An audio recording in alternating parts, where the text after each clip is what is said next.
Halo anak-anak, sekarang kita akan belajar bagaimana menghitung pH larutan penyangga ya. Penyangga itu kan ada dua, penyangga asam dan juga penyangga basa.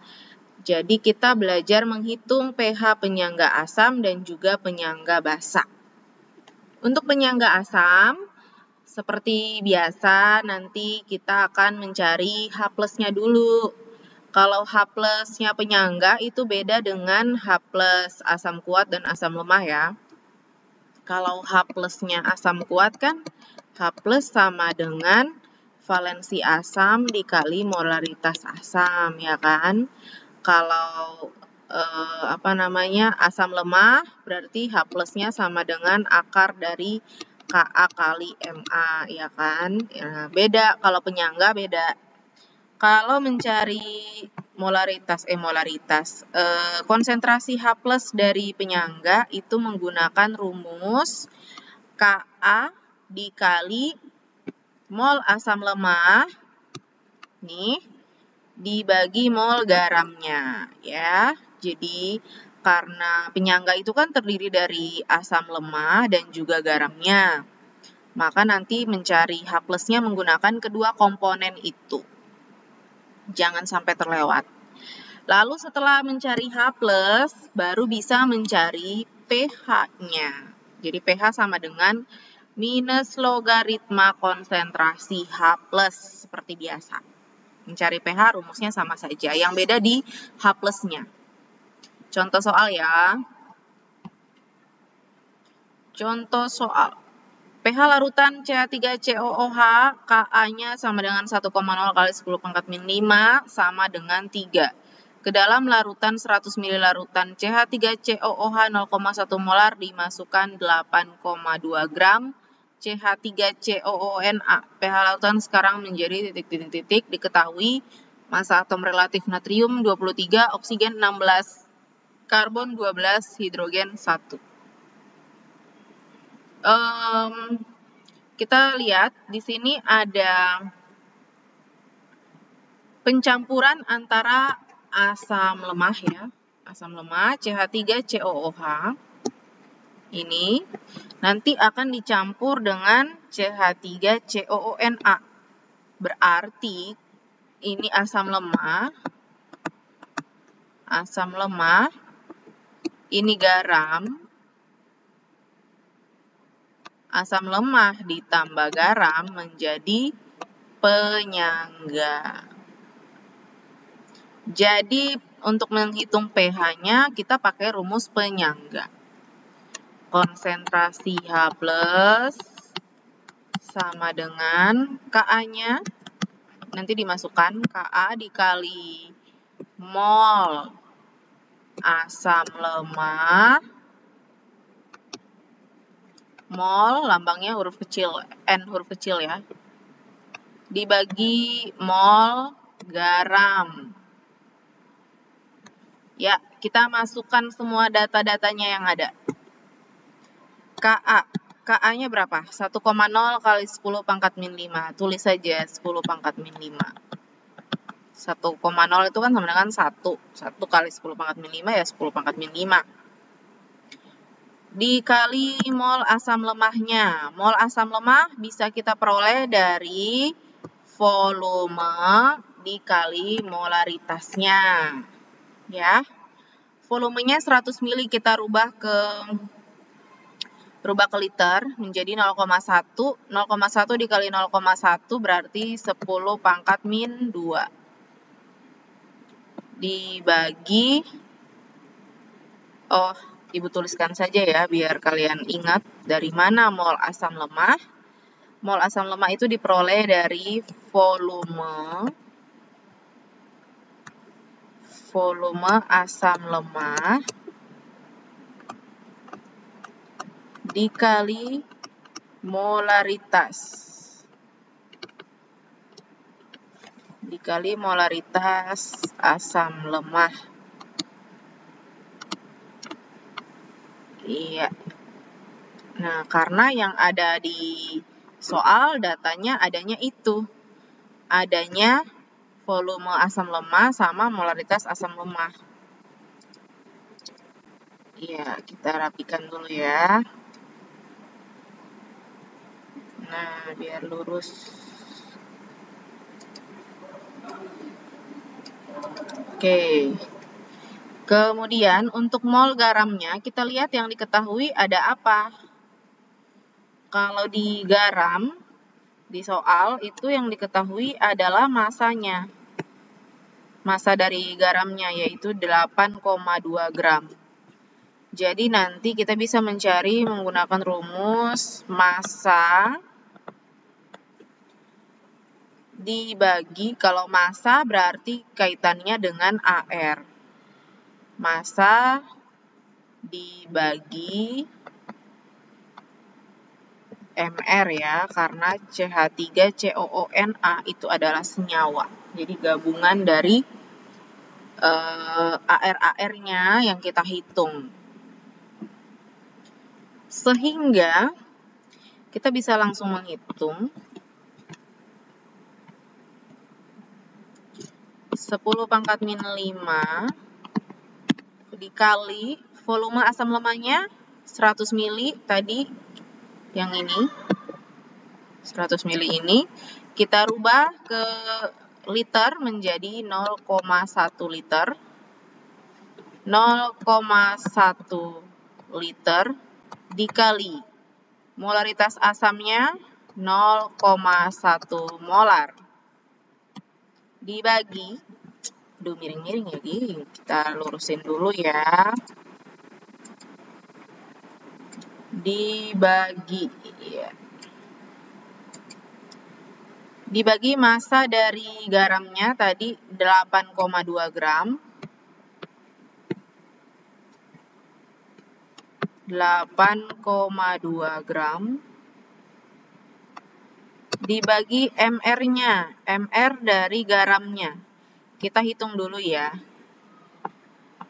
CH3COONA. Kalau kita hitung MR-nya berarti C12 ditambah hidrogennya 1 kali 3, 3. C-nya 12, oksigennya 16 kali 2, 32. Na-nya 23. Nah, jadi berapa tuh? 15 tambah 12 berarti 27. 27 tambah 32, 59. 59 tambah 23, 62. 72 ya. 72. Nah, ini 72. Nah, kalau Ibu salah ngitung, silakan dikoreksi ya. 12 ditambah 3 ditambah 12 tambah 32 tambah 23. Oh, 82. 82. Nah, terus dikali, kita lanjut kali sama dengan 10 pangkat min 5. 0,1 kali 0,1 sama dengan 10 pangkat min 2 dibagi 82 bagi 82 1. Jadi ini hasilnya 10 pangkat min 7. Nah, ini adalah konsentrasi dari H plusnya. Kalian lihat, yang kita carikan H plusnya. Ini hasilnya. Konsentrasi H plus sama dengan 10 pangkat min 7. Dari sini baru kita ke rumus pH. pH sama dengan minus logaritma dari konsentrasi H plus. Jadi minus logaritma dari 10 pangkat min 7 hasilnya adalah 7. Ya, 7 hasilnya ya teman-teman. Sehingga jawabannya adalah C. pH larutan menjadi 7. Sebelumnya kan 3. Sekarang setelah ditambahin penyangga, pH-nya sama dengan 7. Oke, itu contoh yang pertama. Contoh yang kedua tadi di mana ya? Oh, udah dihapus. Ini dulu ya, teman-teman. Kita ke penyangga basa. Penyangga basa rumusnya hampir sama dengan penyangga asam, tapi tentu saja kalau mencari senyawa basa berarti kita butuh data konsentrasi dari OH, ion hidroksil ya, konsentrasi dari OH-. Itu bisa diperoleh dari Kb, konstanta dari basa lemah, dikali mol basa lemah dibagi mol garamnya. Nah, untuk mencari pH, kalau kita ketahui senyawa basa, itu harus menghitung pOH-nya dulu ya. pOH-nya minus logaritma OH-, konsentrasi dari OH-. Baru terakhir menghitung pH dengan cara pKw dikurangi pOH sama dengan 14 dikurangi pOH. Oke. Jadi seperti itu cara untuk menghitung pH dari penyangga asam dan penyangga basa. Intinya kalian harus melihat bahwa di soal itu ada komponen penyangganya. Komponen penyangga seperti yang Ibu jelaskan pada video sebelumnya, yaitu yang pertama terdiri dari asam lemah ditambah dengan garamnya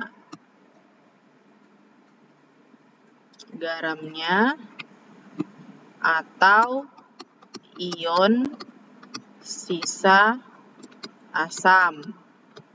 Ion sisa asam itu maksudnya kayak gini. Kalau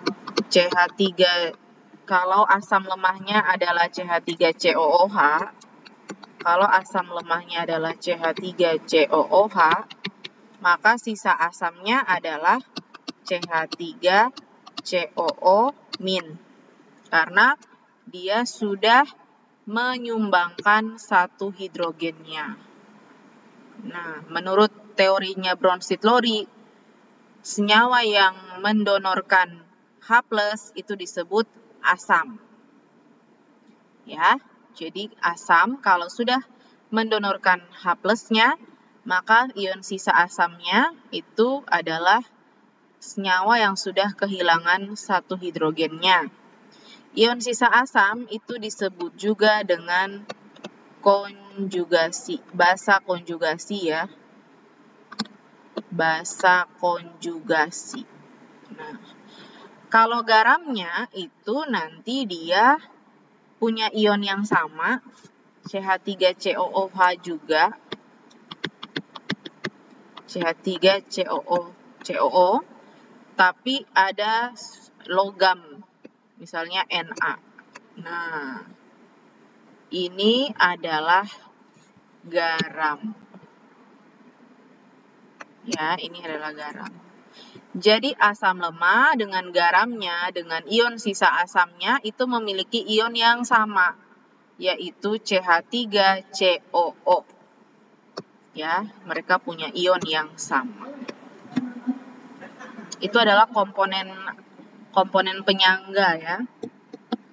Komponen penyangga.